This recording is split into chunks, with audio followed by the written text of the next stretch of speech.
Espoir, bonjour. Bonjour, madame journaliste. Il y a maintenant un temps que les membres de l'EAC ont été déployés à l'est de la RDC dans le but de déloger les M23 et qu'ils plient bagages et retournent chacun dans ses coins. En fait, pour nous, au sein des mouvements citoyens, nous l'avions déjà décrié, puisque ça se voyait juste au début et avant que cette force ne puisse venir, puisque quand on avait dit que la force de l'EAC ou bien la force régionale va venir ici pour les déloger, les mêmes Willy Ngumi avaient tweeté pour les féliciter. Et aujourd'hui, ce que nous voyons, ils cohabitent ensemble, ils boivent ensemble, ils mangent ensemble. Et ils sont toujours avec eux à Kibumba.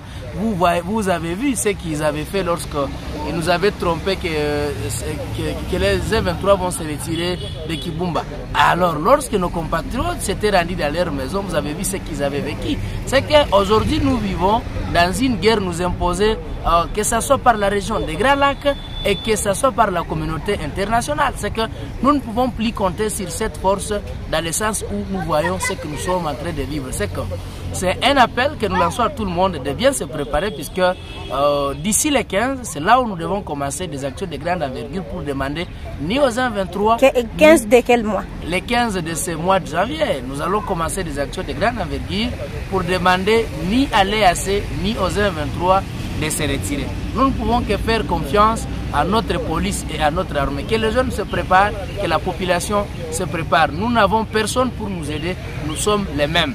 Allez-y comprendre. Vous avez vu la photo de M. Willy Ngoma et cet aventurier de la force régionale ainsi de Soudan. Vous avez vu comment est-ce que c'est comme s'ils se connaissent.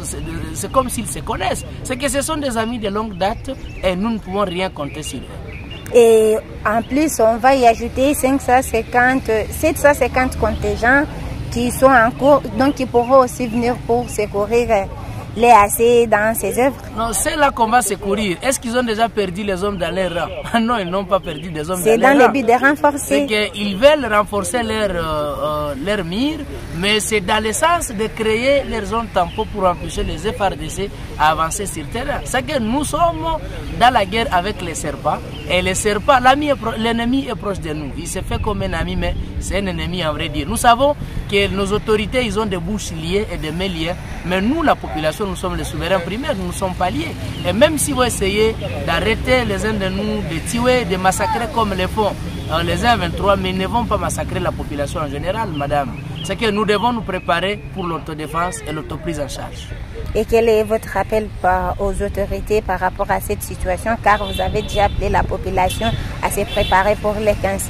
Nous appelons les autorités d'être loin du chemin de la population ou bien de se ranger derrière la population. Puisque si les autorités vont tout faire pour protéger ces aventuriers, comprenez que la population va tout faire aussi pour contrecarrer ni les autorités ni ces aventuriers de l'EAC. C'est que nous sommes dans une guerre qui demande l'union et l'unité nationale. Nous devons tous nous unir. C'est que les autorités doivent être derrière la population et de laisser la population chasser pacifiquement ces terroristes, puisque nous allons considérer aussi l'EAC comme une force complice de terroristes 1-23. C'est qu'aujourd'hui c'est une deuxième MONUSCO, chose que nous n'allons pas accepter.